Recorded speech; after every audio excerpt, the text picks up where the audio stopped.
بسم اللہ الرحمن الرحیم. In the name of Allah, the Beneficent, the Merciful. السلام علیکم دوستوں، کیسے ہم سب لوگ؟ میں امید کرتا ہوں کہ آپ اور آپ کے گھر والے خیریت سے ہوں گے. حضرت علی کا کال لیا آپ کی خدمت میں حاضر ہوا ہوں. کال نمبر 16 ہے کہ 3 خصائص ایسے ہیں کہ جس شخص میں وہ موجود ہوں وہ ضرور کامل الایمان ہوتا ہے. نمبر 1، غصے اور خوشی کی حالت میں انصاف کرے. نمبر 2، فکر و گناہ میں میانہ روی اختیار کر لے. نمبر 3، اللہ تعالیٰ کے عذاب کا خوف اور اس کی رحمت کی امید دونوں برابر رکھیں. یعنی کہ جس شخص میں بھی یہ 3 چیزیں موجود ہوں گی اس کا ایمان ایک نہ ایک دن ضرور مکمل ہو جائے گا. پہلا یہ ہے کہ وہ بے شک غصے کی حالت میں ہے، خوشی کی حالت میں ہے، اس کی مینٹل کنڈیشن بے شک جیسی بھی ہے، لیکن اگر اس کو کوئی ایسی پوسٹ دی جاتی ہے جہاں پر اس کو انصاف قائم کرنا ہے تو وہ انصاف قائم کرتا ہے. یہ نہیں کہ اگر اس کو کسی پر غصہ ہے تو وہ اس کا حق مار لے گا، یا اگر اس کو کسی پر خوشی ہے تو وہ اس کو اضافی چیز دے دے گا. نہیں، انصاف قائم کرے گا. نمبر 2، فکر و گناہ میں میانہ روی اختیار کرے.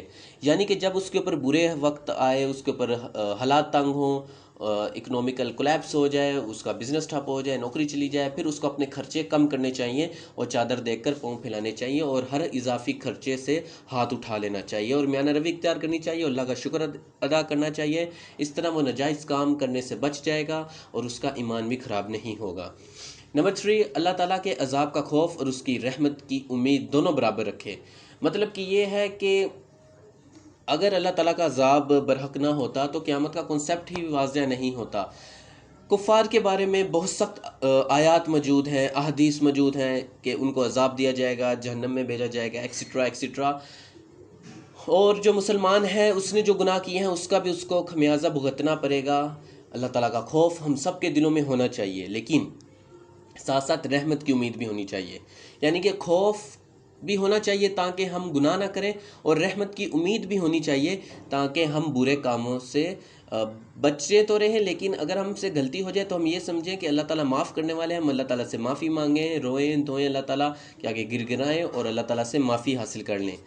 خوف اس لیے تاکہ ہم جرم سے بچیں، اور رحمت اس لیے تاکہ ہم اس سے ہمیں مایوسی نہ ہو، ڈپریشن نہ ہو، انگزائٹی نہ ہو. اور آپ کو پتہ ہے ہیومن نیچر ہے، جب بھی انگزائٹی یا ڈپریشن آتا ہے تو انسان غلط فیصلے کرتا ہے. ویسے بھی انسان کی تاریخ ہے کہ جہاں پر انسان ہوتا ہے وہاں پر جرم ہوتا ہے، اس لیے قانون بنائے جاتے ہیں، شریعت لائی جاتی ہے تاکہ اس کو کینڈے میں رکھا جا سکے. اس طرح کال نمبر 17 ہے کہ ایمان اس کا نام ہے کہ انسان مصیبت میں صابر اور نعمت میں شکر گزار رہے.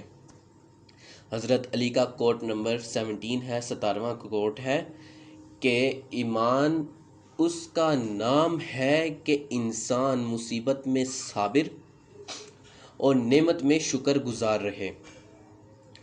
مطلب کہ جب اس کے اوپر مصیبت آئے تو وہ گھبرائے نہیں، وہ صبر کرے اور مشکلات کا سامنا کرے، اپنے آپ کو تیار کرے، اپنی صلاحیتوں کو استعمال کرے، جسمانی صلاحیتوں کو استعمال کرے، ذہنی صلاحیتوں کو استعمال کرے، اور اس مصیبت کے سامنے ڈٹ کر کھڑا ہو جائے اور اس کو دکھا دے کہ میں تم سے جیت سکتا ہوں. اور جب نعمت میں آئے اللہ تعالیٰ اس کو اپنی نعمتیں دیں تو شکر ادا کرے، نہ شکرانہ بنے. اللہ تعالیٰ خود بھی کھائے، اللہ کے بندوں کو بھی کھلائے اور حلال کمائے، اللہ تعالیٰ کا شکر ادا کرے، اللہ تعالیٰ کی حمد و ثنا کرے. تو ایمان اسی چیز کا نام ہے.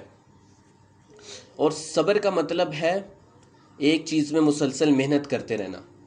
جیسے کہ ایک کیمسٹری کا اسٹوڈنٹ ہے اور وہ کیمسٹری میں مسلسل محنت کرتا رہتا ہے تو اس میں سمبل آف ایکسیلنس بننے کے قابل ہو جاتا ہے.